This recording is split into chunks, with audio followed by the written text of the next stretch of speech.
Eu queria comentar inicialmente a repercussão do artigo da semana passada do Jornal à Tarde, no último domingo. No último domingo eu publiquei, até comentei o assunto aqui na sexta-feira, eu publiquei um texto sobre as pessoas que já tinham sido aprovadas em concurso público e não sabiam. Acontece muito isso. Muita gente participa de um concurso, às vezes tem lá 20 vagas, essa pessoa não sabe que esse concurso vai chamar 200 pessoas. É muito frequente isso. Por que o administrador bota um número pequeno de vagas na hora que lança o edital?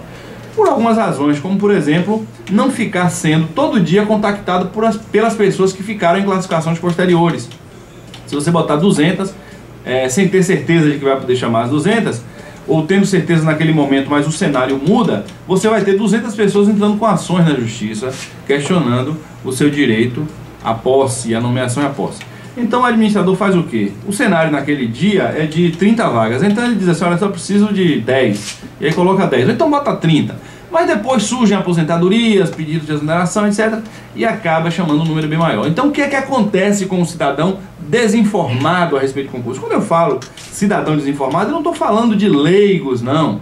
Estou falando de pessoas, inclusive com formação jurídica, convivência na administração pública, que olham lá a lista dos primeiros convocados e depois abandonam o concurso e não ficam sabendo que foram chamadas ou para entrega de documentos, ou para apresentação de títulos, ou para a fase posteriores do concurso, ou até para tomar posse. Então publiquei um texto falando a respeito disso, que eu já vinha batendo muitas vezes nas palestras, inclusive todas as palestras que eu faço, alguém no mesmo dia me manda um e-mail, encontrei meu nome na internet, eu fui nomeado, eu fui convocado no ano passado, no mês passado, e não soube. Então, escrevi sobre isso, e a repercussão foi fantástica, muito maior do que eu imaginava, do que eu esperava, porque centenas de pessoas me mandaram mensagens, e mensagens assim, até algumas me comoveram, porque pessoas que estavam passando dificuldades com o emprego e continuam passando dificuldades financeiras hoje, pessoas que foram nomeadas e não souberam. Eu fico impressionado toda vez que eu chego para um amigo, uma pessoa, até gente da minha família, isso já aconteceu, eu falo assim, olha, sábado eu vou fazer uma palestra sobre orientações para a preparação para concurso e algumas informações que não são de todo mundo, não são do dia a dia, as pessoas não sabem. Ah, não posso não porque eu vou estudar. Eu não vou porque Valdir, eu não fui para a sua palestra porque eu estava estudando. Claro que você tem que estudar. Mas eu pergunto, essas pessoas que foram centenas, só das que leram o artigo, que estudaram, conseguiram superar a concorrência, passaram e não foram. Por que não foram nomeadas? Por que não tomaram posse? Por que não atingiram o seu objetivo? Então a gente não pode, minha gente, ter em mente o estudar por estudar. A gente estuda para se preparar, para passar no concurso, para tomar posse, para virar servidor público, resolver uma parte de sua vida, que é a parte profissional, a parte financeira. E daí crescer e ir adiante e além, até onde quiser, até onde puder, até onde Deus permitir. Mas as pessoas não se informam sobre concurso. As pessoas colocaram na cabeça que concurso aprova e não chama. Olha aí a diferença da realidade para o que a gente pensa. Então muita gente me escreveu e eu, essa semana, vou publicar um texto sobre o mesmo assunto para orientar as pessoas sobre como proceder. E é isso que eu quero conversar agora com vocês, para que os nossos ouvintes também tenham acesso a essa orientação. Então, você querendo participar, pode ligar para a gente. Ligue 33287666. Então, como é que a gente faz? Muita gente me escreveu, Valdir, encontrei meu nome na lista de convocados da Prefeitura de Lauro de Freitas, da Prefeitura de Camaçari, do Tribunal de Contas do Estado, da Polícia. Foi de muito lugar diferente que as pessoas me disseram que encontraram seus nomes. Inclusive teve gente que mandou assim, encontrei meu nome e o nome do meu irmão. E meu irmão nunca sonhou, nunca imaginou que ele tivesse sido convocado. E agora, faz o quê?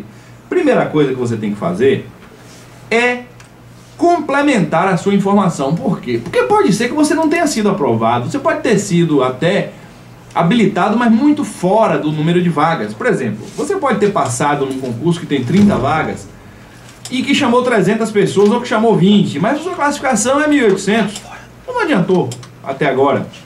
Como também, você pode ter passado nesse concurso de 30 vagas, chamou 50 e você é o 45, então são situações diferentes. Primeira coisa, você vai se dirigir ao órgão de pessoal desse órgão, dessa empresa, do setor de pessoal, e vai perguntar: foi que houve com o meu resultado? Qual foi minha classificação? Quantos foram chamados?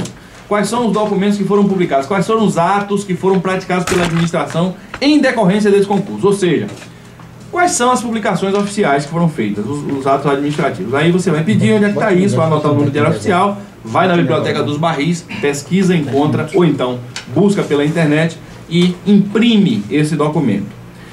Em seguida você vai perguntar quantas pessoas foram nomeadas, quantas podem ser nomeadas, pergunta se o prazo de validade já venceu, não venceu, prorrogou, não prorrogou, qual é a realidade específica daquele concurso.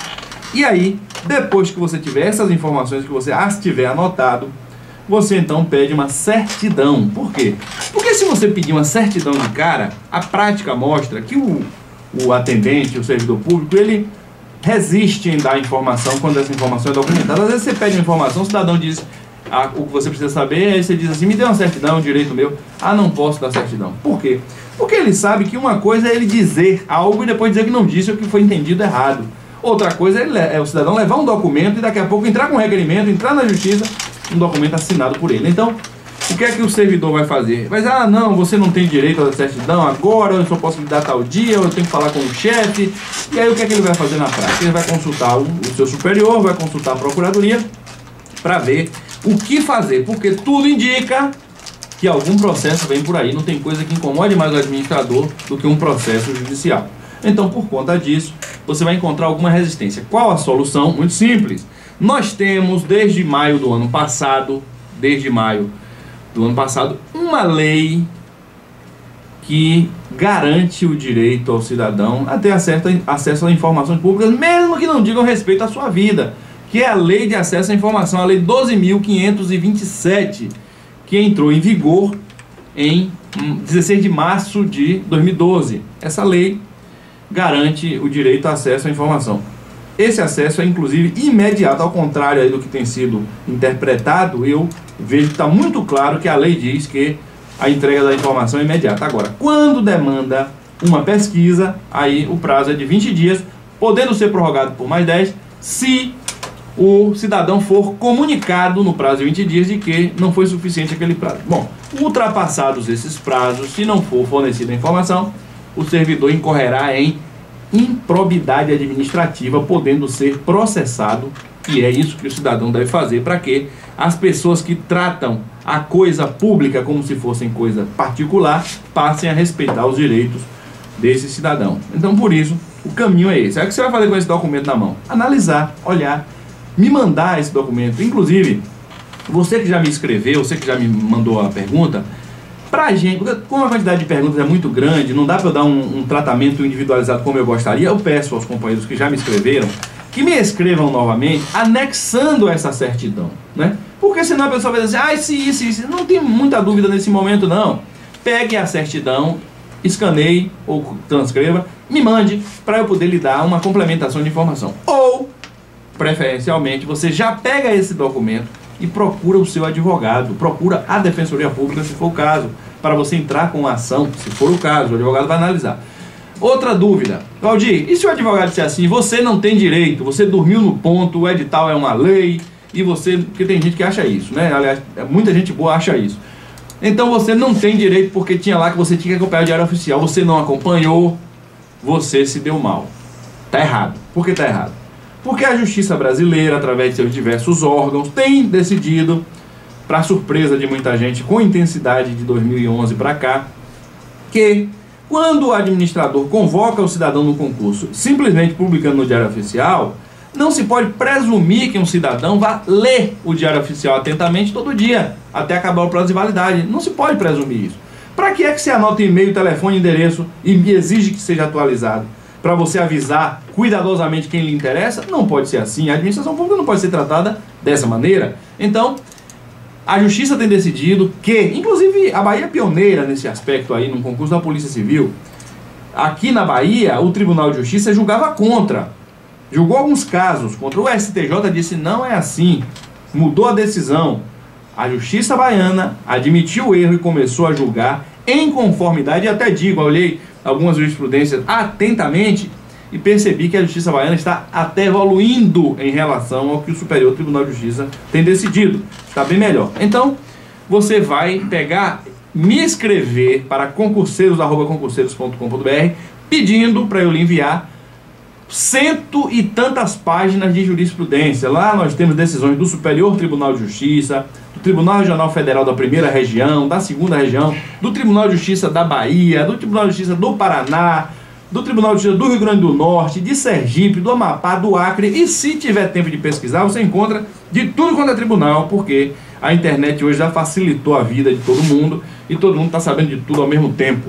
Então, você pode me mandar o e-mail para concurseiros@concurseiros.com.br dizendo assim: Valdir, eu quero a jurisprudência sobre os que foram convocados e não tomaram posse. Eu lhe encaminho esse texto, você copia esse texto, imprime esse texto, leva para o seu advogado dizendo aqui, ó, eu quero que esse direito aqui, que é meu, seja realizado a meu favor agora, já que a justiça corretamente está entendendo dessa maneira. Então, minha gente, só para finalizar o comentário, eu vou ler aqui 3 trechos de e-mails que eu recebi, que me impressionaram. Eu não consegui encontrar todos ainda, porque eu acabei com uma quantidade grande de mensagens, acabei distribuindo em pastas lá no meu computador, não encontrei todos, mas tem 3 aqui que me chamaram a atenção. Uma disse assim: após verificar no Google como você instruiu, percebi que fui convocada em 12 de junho de 2012 para a entrega de títulos no concurso da Prefeitura de Lauro de Freitas.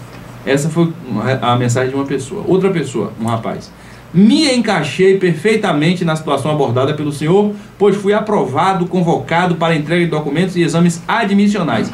E agora peno para ser empossado, aguardando o cumprimento de liminar conseguida na justiça.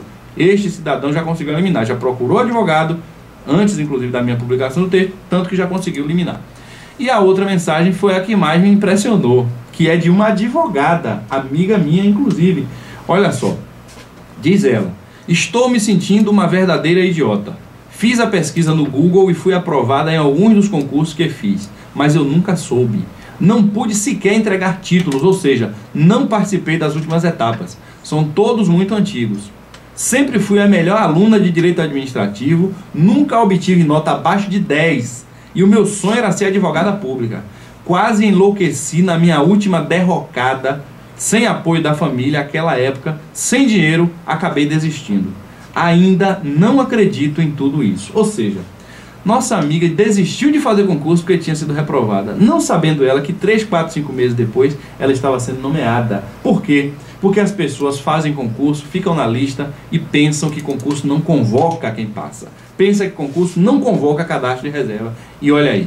Então por isso eu digo, próxima vez que eu convidar vocês para assistir uma palestra aqui para descobrir coisas mais surpreendentes do que essa, arranje um outro horário, estude o dobro do que você ia estudar. Mas não deixe de ir para a palestra, porque não adianta você estudar e passar e não tomar posse.